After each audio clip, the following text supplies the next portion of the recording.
Hey!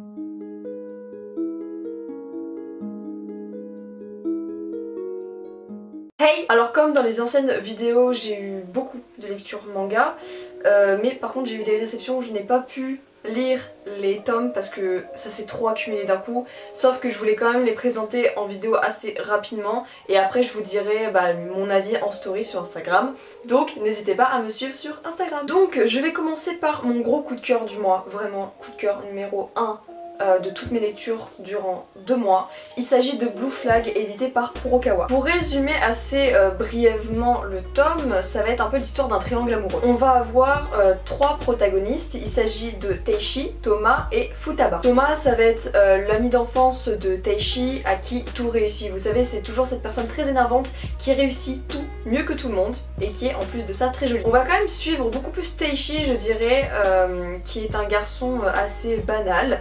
Et en fait, cette fille, Futaba, il va avoir beaucoup de mal à la supporter. Sauf qu'elle va se lier, on va dire, d'amitié avec lui et elle va lui confier qu'elle est amoureuse de Thomas, le fameux mec parfait. Et on va donc avoir Teishi qui va aider Futaba à se faire remarquer auprès de Thomas. C'est très rare quand je suis autant émue par un manga. J'avais quelques doutes au début à savoir si j'allais aimer le shoujo, je trouvais un petit peu longué au début, je me suis dit ouais allez il est assez banal. Et au final, tous mes doutes se sont envolés parce que j'ai adoré ma lecture. On est face à 2 personnages qui sont très attachants, donc on a Teishi et Futaba qui sont très attendrissants et qu'on va suivre principalement dans ce tome 1. Ils sont très maladroits, ils sont très drôles et en plus de ça, donc les dessins sont absolument parfaits. Là je vais carrément reprendre quelque chose que j'ai vu sur le compte Instagram du Renard Doré quand il a fait la critique du tome. Il a dit on a la sensibilité du shoujo, l'humour du shonen et la profondeur des seinen. Et je suis totalement d'accord avec ça. La fin me met vraiment l'eau à la bouche et j'attends la suite avec grande impatience. Alors là on va parler d'une réception que je n'attendais absolument pas, il s'agit de la maison d'édition Akata qui m'a envoyé le tome 1 de Bless You. Donc au début on va suivre un dieu, voilà, qui n'est absolument plus vénéré, on a l'impression il n'y a plus aucun fidèle qui vienne régulièrement dans son temple et donc il s'ennuie vraiment beaucoup. Il y a juste une personne qui vient très régulièrement et en fait il va suivre cette personne, donc cette personne il s'agit d'un jeune lycéen qui s'appelle Yashiro et en fait le dieu il est intrigué parce que Yashiro dit c'est ma 100e prière, je vais lui déclarer mes sentiments. Donc le dieu il est assez un petit peu intrigué on va dire, hein. Je veux dire le mec de base il s'emmerde donc il va le suivre. Donc le dieu va suivre Yashiro, voilà, qui va aller déclarer sa flamme à son meilleur ami qui est hétéro donc du coup il repousse ses avances.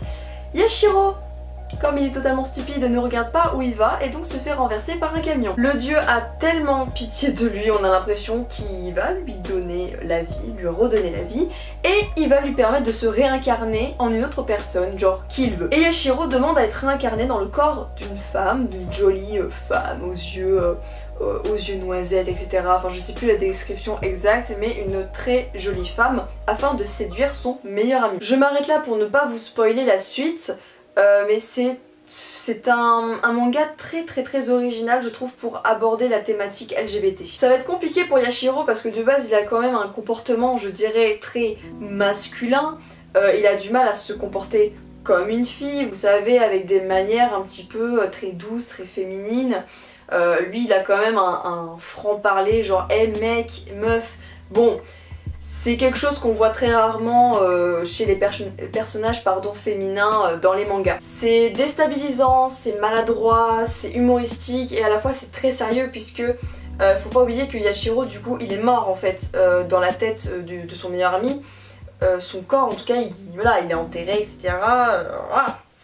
De base c'est pas très joyeux comme contexte. Mais ma foi c'est un très bon manga, c'est une très bonne surprise parce qu'au début quand j'ai vu la couverture, quand j'ai vu les dessins et l'histoire je fais ah ok, c'est cool. Et puis au final j'ai grandement apprécié mes lectures, je trouve ça très intéressant en fait le point de vue d'un garçon dans le corps d'une femme. Ça le dérange absolument pas d'être dans le corps d'une femme puisqu'il pense juste à séduire en fait la personne qu'il aime.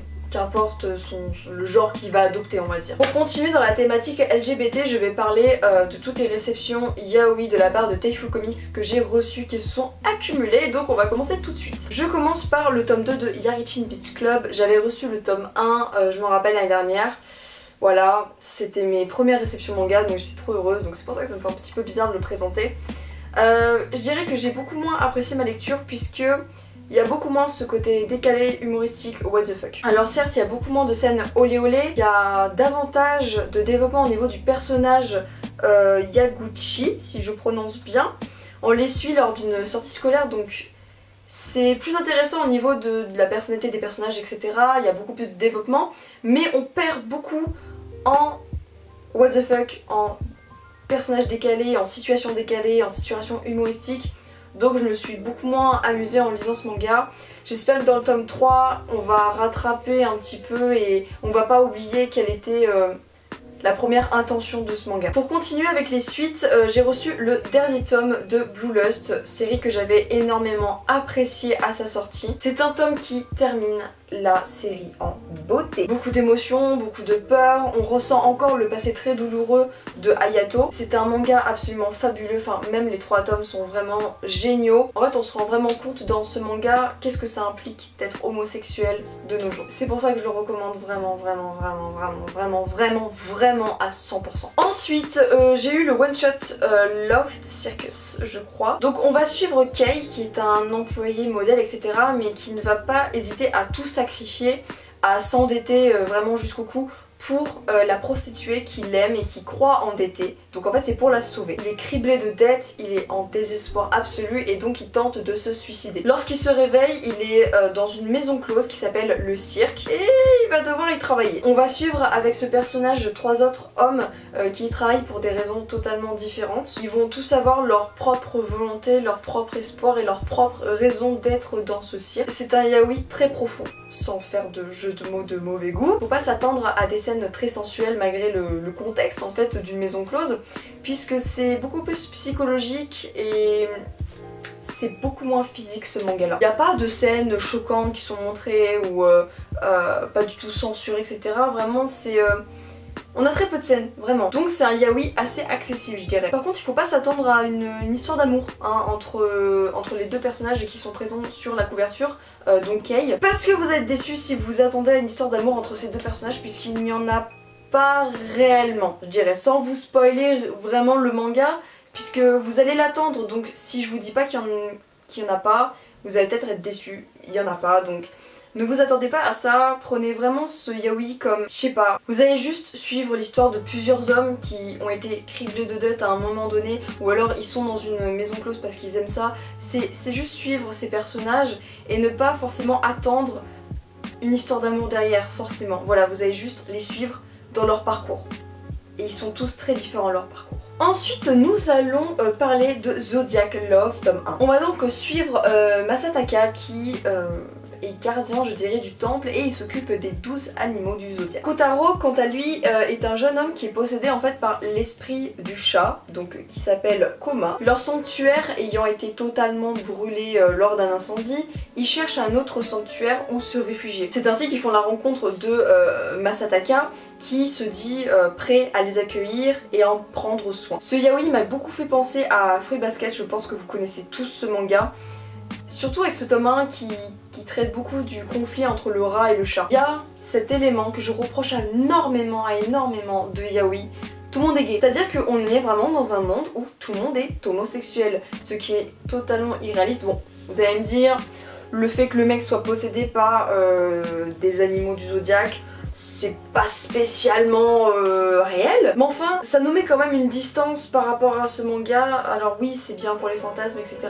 Mais par contre je trouve ça pas... Voilà, c'est assez utopique entre guillemets pour un yaoi que tout le monde soit homosexuel alors que ce n'est absolument pas... c'est très loin de la réalité au final. Cependant j'ai beaucoup apprécié ma lecture, les dessins sont très beaux, le caractère des personnages est plutôt intéressant. Je suis moins fan du caractère de Kotaro, donc celui qui est habité par l'esprit du chat Koma. Par contre j'adore Koma, genre j'adore son caractère. C'est un gros coup de cœur. C'est dommage que le coup de cœur ne se fasse pas au niveau d'un des personnages humains. Et enfin nous allons parler du one shot qui s'appelle Life. On va suivre Otto et Nishi qui sont deux personnes, vous savez on a tous fait ce genre de choses, marcher sur une ligne blanche sur la route et se dire que si on fait un pas de trop on tombe dans la lave ou alors il y a un crocodile qui va nous attraper la patte. Eux c'est exactement leur délire mais tous les jours, donc en fait tous les jours ils marchent sur les lignes blanches en imaginant des situations très dangereuses et périlleuses. Un jour ils finissent par se croiser et faire connaissance. Il y a une espèce de routine qui va s'installer au fur et à mesure, ils s'attendent toujours à se croiser. En fait ils se rencontrent tous les jours avant d'aller au lycée puisqu'ils sont sur la même ligne, donc en fait ils doivent faire cette espèce de valse qu'on voit sur la couverture. Ils vont commencer à développer des sentiments l'un pour l'autre et c'est ainsi qu'on va suivre une histoire d'amour sur toute une vie. J'étais très déçue en commençant ce manga et après j'ai fini en frisson. On a enfin un yaoi qui nous emmène de A à Z où on voit vraiment l'intégralité d'une histoire d'amour. On voit enfin les réalités d'une société qui peuvent conduire à une rupture, à une séparation qui peut durer plusieurs années. On voit enfin nos protagonistes vieillir au fur et à mesure, on les voit dans leur quotidien, on les accompagne avec leur tracas en fait de la vie quotidienne, on vit en fait leur évolution. C'est doux, c'est dur, c'est réaliste. Ce manga en fait il m'a vraiment transportée et il m'a même arraché quelques larmes à la fin. C'est un très très bon one shot, très bon. Je pensais pas aimer autant et je regrette pas du tout ma lecture. Je vais continuer avec la maison d'édition Nobinobi avec le tome 4 de Tant qu'il est encore temps. C'est un tome qui m'a vraiment donné la boule au ventre à la fin. On a un bonheur qui semble inaccessible, éphémère et qui nous est vraiment arraché à la fin. On a en fait la fatalité de la mort, de la maladie et du temps en fait qui passe, qui nous est tout le temps rappelé. Franchement je continue à dire que ce n'est pas un shoujo kids, c'est un shoujo ordinaire, enfin ordinaire entre guillemets. Mais pour moi c'est tellement dur. Je me mets tellement à la place de la petite que... Waouh, je vous jure que ça me fout des frissons à chaque fois et je le recommande toujours autant. Malgré le fait que ce soit indiqué que ce soit un shoujo kids. Ce n'en est pas un. Ok. Je continue avec le tome 1 de Shine. On va suivre une jeune fille au début qui s'appelle Shiyuki et qui rêve de devenir un grand top modèle mannequin qui fait les Fashion Week qui défilent en fait à Paris. Cependant, la jeune fille fait 1m58 donc elle est très loin d'atteindre son but. Ça ne l'empêche absolument pas de continuer et de ne pas abandonner son rêve et de perdre tous ses espoirs, malgré le fait que sa famille lui dise d'abandonner. C'est alors qu'elle fait la connaissance d'Ikuto qui lui rêve de devenir un grand styliste mais qui n'a pas les moyens en fait pour se payer une école puisqu'il fait passer les intérêts de sa famille, donc de ses petites sœurs etc. Donc il veut travailler pour leur payer à elle des études. Et donc on va suivre ces deux personnages qui vont vraiment surmonter les obstacles de leur vie pour accomplir leur destin. C'est un manga qui se veut assez surprenant parce que moi au début, avec la couverture et le résumé, je m'attendais vraiment à suivre Shiyuki et donc ça, je trouvais ça hyper intéressant en fait, les réalités du mannequinat et voir comment une petite, on va dire d'1m58 peut devenir mannequin. Parce que on le sait qu'elle devient mannequin mais on ne sait pas comment et quelle a été son évolution et les étapes. Cependant, après le chapitre 1 ou 2, on se rend compte qu'on va suivre le styliste. Donc au début j'étais grave intéressée parce que comme j'ai dit, je suis assez fascinée par le monde du mannequinat et quelles sont les restrictions qu'on doit faire, quelles sont les privations et surtout comment elle a pu arriver avec 1m58 à devenir mannequin. Et quand on est passé au styliste, j'ai beaucoup moins accroché. On nous expose quand même les réalités et la dure réalité plutôt de la mode du point de vue d'un styliste, mais j'accroche moins. J'attends de voir le tome 2, si dans le tome 2 on ne repasse pas un petit peu sur la mannequin, je vais décrocher, j'en suis sûre. On va rapidement passer à la maison d'édition Kana avec le tome 7 de Au-delà de l'apparence. Dans ce tome, Chitose va être confrontée au sentiment de frustration que peuvent ressentir tous les artistes parce que... Alors oui, c'est un shoujo, donc oui, on traite des sentiments, de l'amour, mais ça reste un manga qui traite des beaux-arts. On se recentre sur la romance au milieu du tome avec une tentative d'approche assez charnelle de la part du jeune homme qui est totalement maladroite et qui va être repoussée ma foi. Elle a des inquiétudes vis-à-vis de ça, elle a peur mais elle n'est pas contre. En fait quelque chose de totalement normal, donc j'étais assez contente parce qu'on va quand même traiter de cet aspect là d'une romance, mais on va prendre son temps. Donc je suis très satisfaite de ce tome là et... j'aime toujours autant Au-delà de l'apparence. Ensuite le tome 3 de Hey. J'ai bien aimé, mais un petit peu moins emballé. Genre je suis toujours aussi genre ah là elle est trop kiki, c'est trop mignon, c'est trop mignon, c'est trop mignon. Mais en même temps je suis là genre... il faut qu'il se passe un peu plus de choses parce que sinon je pense que je vais décrocher malgré le fait que les dessins soient absolument mignon, adorable, trop beau, c'est drôle hein, c'est drôle. C'est adorable mais j'attends qu'il y ait un peu plus d'action, un peu plus d'enjeux, un peu plus de problèmes entre guillemets, plus important que ce qu'ils ont là. Parce que c'est un peu les problèmes qu'on rencontre dans beaucoup de shoujo, c'est-à-dire ah mais on s'est pas affiché donc du coup il y a des filles qui continuent à le draguer, mais du coup je veux montrer qu'il a moi mais en même temps je peux pas montrer qu'il a moi parce que si je montre qu'on est en couple et qu'on a une romance, et ben du coup ça va l'afficher, du coup ça va mettre mal à l'aise, moi je vais prendre des réprimandes et tout, blablabla. Genre ah c'est chiant de voir toujours les mêmes problèmes dans les shoujo. Donc j'espère qu'il y a d'autres thématiques qui vont arriver parce que sinon ça va peut-être un petit peu me gaver, mais j'aime toujours Ellie. Voilà, je l'aime toujours parce que ils sont toujours aussi attachants les personnages. Et j'ai enfin commencé Fool's Paradise parce que j'ai reçu enfin le tome 2 et le tome 3. Donc j'ai pas lu le tome 3 mais j'ai lu le tome 1 et 2. Bon par contre je vais carrément vous lire le résumé, ce sera beaucoup plus simple et pratique. La super idole Sela Hiragi a été gravement blessée dans un attentat à la bombe. Tout le monde pense que l'auteur des faits pourrait être Kazutaka, un garçon ayant commis plusieurs attentats à la bombe quelques années plus tôt alors qu'il n'avait que 13 ans. Après cet incident, l'amour qu'éprouvent les fans pour cela fait place à une haine collective à l'égard du criminel, ce qui bouleverse petit à petit la société japonaise. Je pense que nous les Français on pourrait pas comprendre ce que peuvent vivre les Japonais avec une idole parce que pour eux une idole c'est quelque chose qui leur amène vraiment la joie de vivre. C'est beaucoup plus qu'une star pour eux je pense dans leur tête. Moi-même j'ai du mal à me rendre compte mais je sais que pour eux une idole c'est genre une idole, c'est vraiment leur idole même dans leur tête, c'est leur fan, c'est leur grande sœur, c'est leur chérie, c'est vraiment quelque chose de fou. Cet attachement jusqu'où ça peut aller. Genre là on parle quand même d'une jeune fille qui est une idole mais une idole grandement appréciée et le fait qu'elle ait été en plus blessée ça augmente sa cote de popularité, ça augmente l'amour et l'attachement que les fans ont envers elle et ça nous montre jusqu'où peut aller l'amour des fans. Jusqu'à quel acte criminel ils sont capables d'aller, quelles sont les conséquences que peuvent avoir ce type d'idole sur la société, etc. Comment elle peut influencer les gens, enfin bref, c'est une série qui se finit en 4 tomes donc je vous la conseille, j'accroche un tout petit peu moins dans le tome 3 donc à voir. Je suis quand même très satisfaite et je trouve que la thématique abordée, l'histoire est très originale donc j'ai vraiment hâte de savoir la suite. On continue avec une réception de Kaze, j'ai reçu le tome 1 de Hell's Paradise, je vous avais montré tout ça en story, j'avais reçu vraiment une grosse box etc, enfin vraiment trop bien foutu.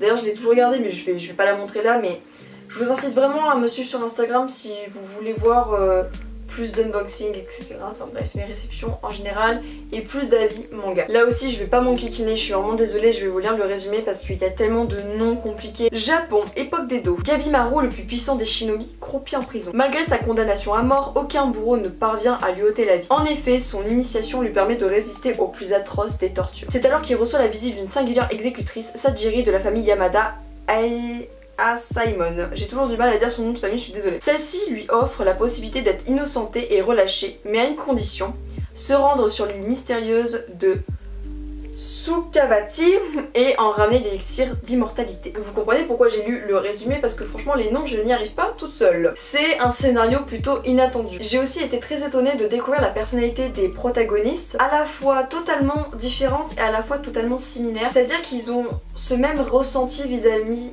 de la mort. Ils ont tous les deux une peur et une angoisse d'avoir du sang sur les mains et d'ôter la vie en général. On est face à un univers vraiment sans pitié où la loi du plus fort règne. J'ai vraiment hâte en fait de connaître tous les secrets de l'île mystérieuse et quelles sont ses origines, pourquoi il se passe ça sur l'île. Enfin je vais pas vous spoiler mais il se passe vraiment des trucs vraiment pas catholiques et vraiment c'est trop kiffant. Et pour ce qui est des dessins ils sont à la hauteur de mes espérances. Et je vous mets la petite photo Instagram que j'ai prise. Voilà. On continue avec la maison d'édition Pika avec le tome 5 de La Princesse et la Bête. C'est un tome très enrichissant au niveau de l'histoire et surtout pour le développement d'un personnage, donc le personnage d'Anubis. Je voulais en savoir beaucoup plus sur ce personnage, hein. J'arrête pas de dire le mot personnage mais c'est pas grave. On découvre son enfance et pourquoi il est autant attaché au roi. Même s'il commence petit à petit à considérer Salifi comme une reine potentielle ou du moins une personne de confiance, il continue à lui faire passer des épreuves pour qu'elle devienne potentiellement la reine, pour voir si elle peut, en tout cas, si elle le mérite, si elle en est digne. Et on a un beau petit moment du couple à la fin qui est très touchant. Le tome 3 de Starving Anonymous. C'est un manga toujours aussi prenant, autant psychologiquement que physiquement, visuellement, tout ce que vous voulez.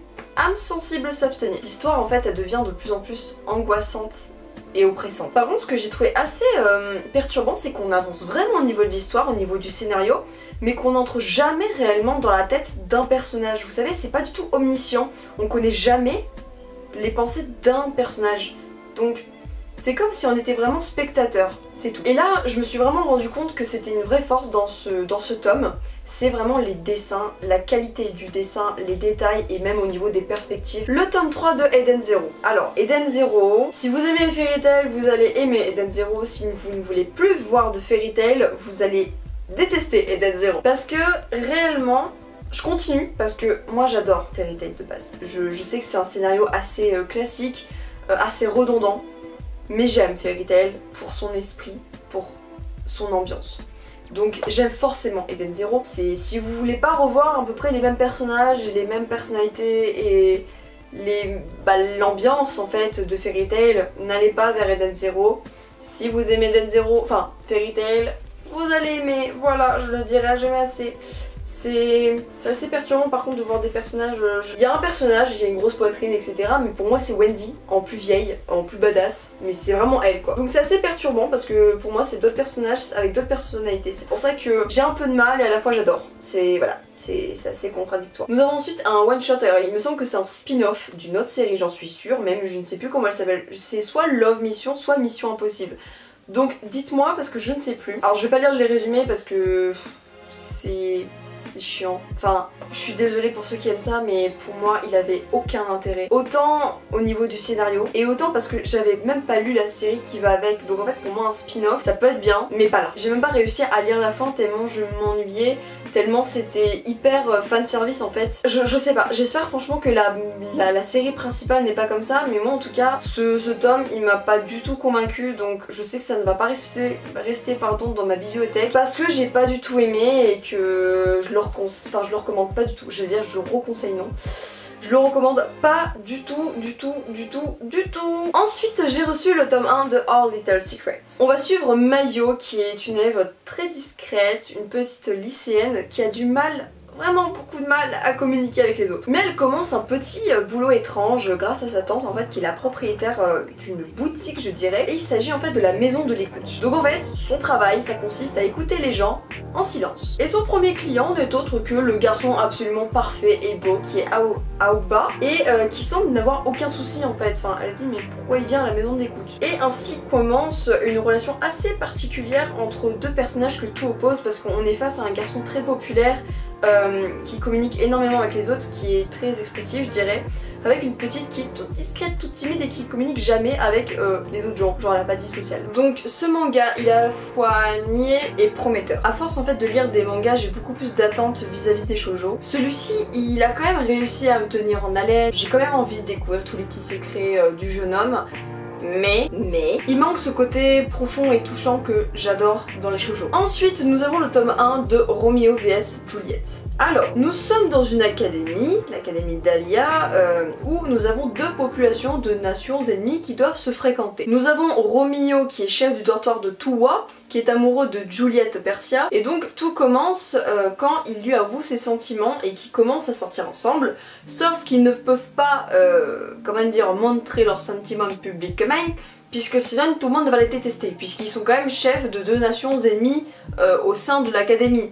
Donc s'ils commencent à dire nous sommes en couple, tout le monde va se retourner un petit peu contre eux, hein. C'est quand même une rivalité qui va donner lieu à pas mal de quiproquos. On a une mise en couple très rapidement et avec une romance qui tend vers la comédie. En général je préfère une romance avec certains enjeux et j'évite totalement le côté humoristique. Mais quand même il m'a fait rester, je veux dire le côté décalé et humoristique est totalement affirmé. C'est drôle, c'est frais, je vais continuer c'est sûr. Et j'attends de voir si le tome 2 il est vraiment pas plus profond, enfin s'il n'y a pas d'autres enjeux que ça, parce que si c'est que de la comédie, je suis pas très fan si c'est uniquement ça, voilà. Pour continuer sur la vague du shoujo, je vous présente le tome 1 de Too Bad I'm in Love. Nous avons une jeune fille qui est sans cesse comparée à sa sœur jumelle qui est absolument parfaite. Cette jeune fille s'appelle Maïru, Yanase, qui en fait a toujours pris l'habitude que toutes les situations se retournent contre elle. Parce qu'en fait à chaque fois qu'il y a quelque chose de bien qui peut lui arriver, c'est parce qu'on la confond avec sa sœur jumelle, qui est absolument parfaite et gentille. Mais dès son entrée au lycée, il y a un garçon qui va clamer haut et fort son amour pour elle et qui ne la confond pas avec sa jumelle.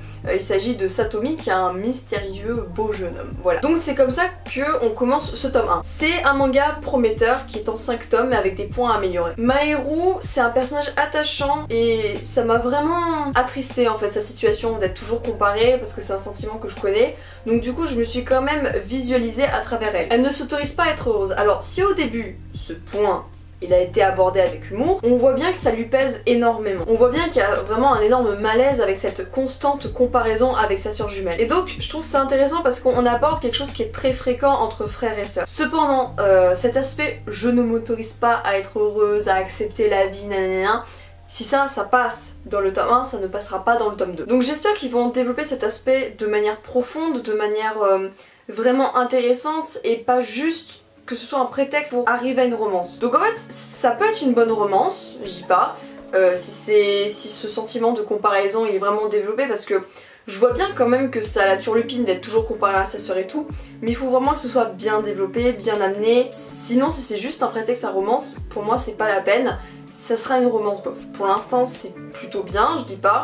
Les dessins sont cool, voilà. Faut que ce soit plus développé, sinon ça passera pas. Ensuite le tome 1 de Bakemonogatari. C'est un manga qui a l'air extrêmement original mais surtout très décalé et qui sort en fait des codes classiques du manga. On a de l'humour on va dire, on a un esprit très farfelu, très décalé.